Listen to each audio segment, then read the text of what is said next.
ఇవాల్టి రెసిపీలో వచ్చేసి బగారా రైస్ అదే విధంగా మటన్ కర్రీ అన్నమాట. చాలా టేస్టీగా అండ్ సింపుల్గా ప్రిపేర్ చేసుకునే మటన్ కర్రీ అదే విధంగా బగారా రైస్. ఇప్పుడు ప్రిపరేషన్ ఏంటో చూసేద్దాం. ముందుగా బగారా రైస్ ప్రిపరేషన్ చూద్దాం. ముందుగా స్టవ్ పై ఒక గిన్నె పెట్టేసుకొని దాంట్లోకి ఒక 2 టేబుల్ స్పూన్ ఆయిల్ వేసుకోవాలి. ఆయిల్ హీట్ అయిన తర్వాత ఇప్పుడు దీంట్లోకి మసాలా సరుకులు వేసుకోవాలి. చెక్క, లవంగా, యాలకులు, బిర్యానీ ఆకు, అదేవిధంగా సాజీరా. చాలా సింపుల్గా టేస్టీగా ప్రిపేర్ చేసుకోవచ్చు అనమాట ఇది. ఇలా ఇవి వేగిన తర్వాత ఇప్పుడు దీంట్లోకి ఒక ఉల్లిపాయ ముక్కల్ని ఇలా పెద్దగా కట్ చేసుకొని వేసుకోవాలి. తర్వాత కొంచెం పచ్చిమిర్చి, తర్వాత కొంచెం కరివేపాకు వేసేసుకొని చక్కగా వీటిని ఆయిల్లో ఈ విధంగా వేయించేసుకోవాలి. చక్కగా కొంచెం కలర్ చేంజ్ అయ్యేంత వరకు వీటిని వేయించేసుకోవాలి. ఇలా వేగిన తర్వాత ఇప్పుడు దీంట్లో పొటాటోని ఇలా కట్ చేసుకొని వేసుకోవాలి. పొటాటో ముక్కల్ని ఇలా అయితే మన పిల్లలు కూడా బాగా తింటారు. తర్వాత దీంట్లోకి క్యారెట్ ముక్కల్ని కూడా యాడ్ చేసుకోవాలి. ఒక 2 క్యారెట్స్ని తీసుకొని ఇలా చిన్న చిన్న పీసెస్లో కట్ చేసుకొని వేసుకోవాలి.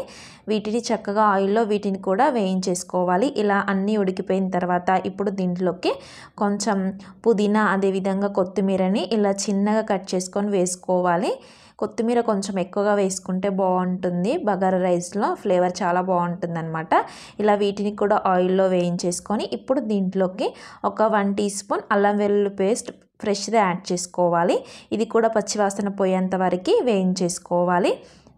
ఇలా పచ్చివాసన పోయేంత వరకు వేయించుకున్న తర్వాత ఇప్పుడు దీంట్లోకి వాటర్ని యాడ్ చేసుకోవాలి. మీరు ఎంతైతే రైస్ తీసుకోవాలనుకుంటారో దాంతో 1.5 గ్లాస్ వాటర్ వేసుకోవాలన్నమాట. ఒక గ్లాస్ రైస్కి 1.5 వాటర్ వేసుకుంటే మనకి పర్ఫెక్ట్గా రైస్ అనేది ఉడుకుతుందనమాట. నేను నార్మల్ రైస్ తోటి ప్రిపేర్ చేస్తున్నాను. రైస్ని ఏమీ ఫస్ట్గా నానబెట్టేసుకోలేదన్నమాట. అప్పటికప్పుడు కడిగేసి వేసిస్తాను. 1 గ్లాస్కి 1.5 గ్లాస్ వాటర్ అయితే మనకి పర్ఫెక్ట్గా రైస్ అనేది రెడీ అవుతుంది. పుల్లలుగా చాలా బాగుంటుందన్నమాట. ఇలా వాటర్ వేసుకున్న తర్వాత ఇప్పుడు దీంట్లోకి టేస్ట్కి తగ్గట్టు సాల్ట్ వేసుకోవాలి. సాల్ట్ వేసుకున్న తర్వాత ఇప్పుడు దీంట్లోకి ధనియా పౌడర్ 1/2 టీ స్పూన్ యాడ్ చేసుకోవాలి. ధనియా పౌడర్ కూడా ఇలా వాటర్లోనే చక్కగా కలిపేసుకోవాలన్నమాట. ఈ విధంగా మొత్తం కలిపేసుకొని ఈ వాటర్ని మరిగించేసుకోవాలి. పాత బియ్యం అయితే కొంచెం వాటర్ ఎక్కువగా పడుతుంది. కొత్త బియ్యం అయితే తక్కువగా వేసుకోండి. ఇలా వాటర్ మొత్తం మరిగిపోయిన తర్వాత నేను రైస్ ముందుగానే కడిగేసి పెట్టుకున్నాను. ఇలా వాటర్ తీసేసి మొత్తం వీటిని యాడ్ చేసుకోవాలి. నేను పాత బియ్యంతో ప్రిపేర్ చేస్తున్నాను. ఇవైతే 1 గ్లాస్ రైస్కి 1.5 గ్లాస్ వాటర్ అయితే పర్ఫెక్ట్గా రైస్ అనేది చాలా బాగా వస్తుంది. అప్పటికప్పుడు కడిగేసుకొని వేసుకోవచ్చు అనమాట. ఇలా మొత్తం వేసిన తర్వాత ఇప్పుడు దీన్ని మొత్తం మిక్స్ చేసేసుకొని మూత పెట్టేసుకొని దీన్ని స్టవ్ మీడియం ఫ్లేమ్లో పెట్టేసుకొని మధ్య మధ్యలో కలుపుకుంటూ చక్కగా ఇలా ఉడికించుకోవాలన్నమాట. మధ్య మధ్యలో కలుపుకోవాలి. మనకి కలుపుకుంటే మనకి బాగుంటుంది. చూసారు కదా, ఇలా ఉడుకుతున్నప్పుడు దీన్ని మధ్యలో ఈ విధంగా కలిపేసుకున్నాం అనుకోండి రైస్ మొత్తం ఈక్వల్గా ఉడుకుతుందనమాట.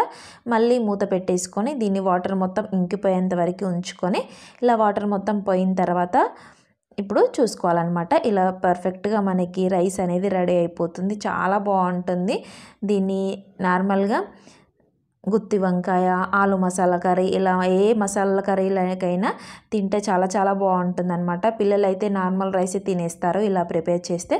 చూసారు కదా ఫ్రెండ్స్, బగారా రైస్ని సింపుల్గా ఎలా ప్రిపేర్ చేసుకోవాలో ఇప్పుడు మటన్ కర్రీ ఎలా ప్రిపేర్ చేయాలో చూపించేస్తాను.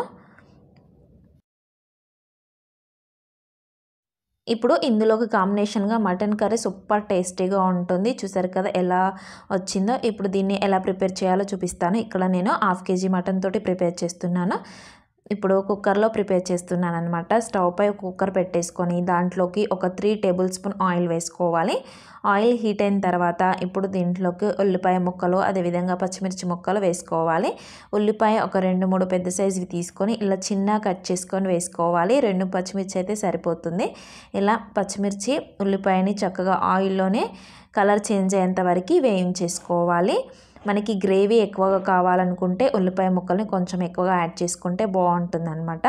ఇలా ఉల్లిపాయలు మొత్తం వేగిపోయిన తర్వాత ఇప్పుడు దీంట్లోకి కొంచెం కరివేపాకును యాడ్ చేసుకొని దాన్ని కూడా ఆయిల్లోనే ఈ విధంగా వేయించేసుకోవాలి.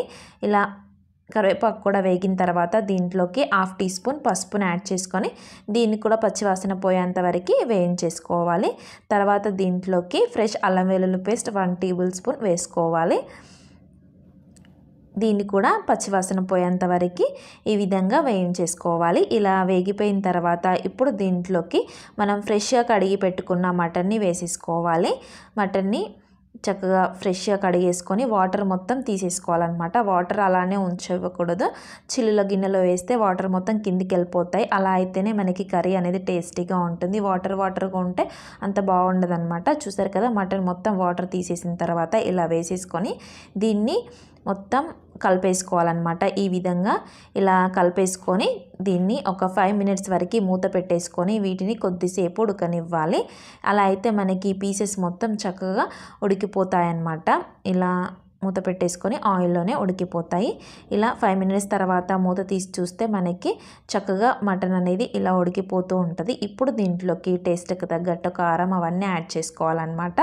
ఒక్కసారి మొత్తం కలిపేసుకొని ఇప్పుడు దీంట్లోకి టేస్ట్కి తగ్గట్టు కారం యాడ్ చేసుకోవాలి. కారం ఎక్కువగా తినే వాళ్ళైతే కొంచెం ఎక్కువగా వేసుకోండి. మామూలుగా తినే వాళ్ళైతే ఇక్కడ నేను ఒక 4 టేబుల్ స్పూన్ వేస్తున్నాను. ఇలా కారం వేసుకున్న తర్వాత ఇప్పుడు దీంట్లోకి టేస్ట్కి తగ్గట్టు సాల్ట్ యాడ్ చేసుకోవాలి. Mutton and chicken non veg కర్రీలోకి కొంచెం స్పైసీగా ఉంటేనే బాగుంటుందన్నమాట. కర్రీ అనేది చప్పగా ఉంటే అంత బాగుండదు. చాలా ఫ్లేవర్ అనేది అంతగా రాదనమాట. ఇలా కారం ఉప్పు వేసిన తర్వాత ధనియా పిండిని ఒక 1 టీ స్పూన్ వేసుకోవాలి. తర్వాత కొబ్బరి పిండిని 1 టీ స్పూన్ వేసుకోవాలి. తర్వాత పండు టమాటో ఉంటుంది కదా, దాన్ని చిన్న చిన్న ముక్కలుగా చేసుకొని వేసుకోవాలి. ఇలా అన్నీ వేసేసుకొని మొత్తం మిక్స్ చేసేసుకోవాలి. కొబ్బరి ఇష్టం లేని వాళ్ళు స్కిప్ చేసేయండి. కొబ్బరి వేసుకుంటే గ్రేవీ అనేది చిక్కగా వస్తుందన్నమాట. టేస్ట్ కూడా చాలా బాగుంటుంది. కొందరికి ఇష్టం ఉండదు, అలాంటి వాళ్ళు స్కిప్ చేయొచ్చు. చూసారు కదా, ఇలా మొత్తం కలిపేసుకొని దీన్ని మూత పెట్టేసుకొని మళ్ళీ ఒక 5 మినిట్స్ వరకు మూత పెట్టేసి ఆయిల్లోనే మగ్గనివ్వాలి. అలా అయితే మనకి పీసెస్కి కారం ఉప్పు అనేది పడుతుంది. ఇలా కారం ఉప్పు వేసిన వెంటనే వాటర్ వేయకూడదు అనమాట. అలా అయితే టేస్ట్ ఉండదు. పీసెస్కి అసలు కారం ఉప్పు పట్టనే పట్టదు. సపరేట్గా ఉంటుంది, అంతగా బాగోదు. ఇలా 5 మినిట్స్ మగ్గనిచ్చామనుకోండి మనకి మంచిగా కారం ఉప్పు పీసెస్కి పట్టేస్తుంది. ఇప్పుడు దీంట్లోకి వాటర్ యాడ్ చేసుకోవాలి. మీకు గ్రేవీ ఎంతైతే కావాలనుకుంటారో అంత వాటర్ వేసుకోవాలి. ఇక్కడ నేను చిన్న గ్లాస్ తోటి వేసుకున్నాను అనమాట. ఇలా మొత్తం వేసుకొని మొత్తం కలిపేసుకొని ఇప్పుడు దీన్ని మూత పెట్టేసుకొని కుక్కర్ లేతది అయితే ఒక 3 విజిల్స్ అయితే సరిపోతుంది. లేదు ముదిరిపోయిన మేక అయితే ఒక 4-5 విజిల్స్ వచ్చేంత వరకు ఉంచుకొని స్టవ్ ఆఫ్ చేసుకొని ఇలా మూత తీస్తే సరిపోతుంది. మనకి పర్ఫెక్ట్గా మటన్ అనేది రెడీ అయిపోతుంది అనమాట. చాలా చాలా టేస్టీగా ఉంటుంది. చపాతీ, రోటీ, రైస్, పూరి దేంట్లోకైనా అద్దరిపోతుంది అనమాట. చూసారు కదా, గ్రేవీ కూడా చాలా బాగా వచ్చింది. ఇప్పుడు దీంట్లోకి 1/2 టీ స్పూన్ గరం మసాలాను యాడ్ చేసుకోవాలి. నేను ఇంట్లో ప్రిపేర్ చేసుకున్నదనమాట. చాలా బాగుంటుంది.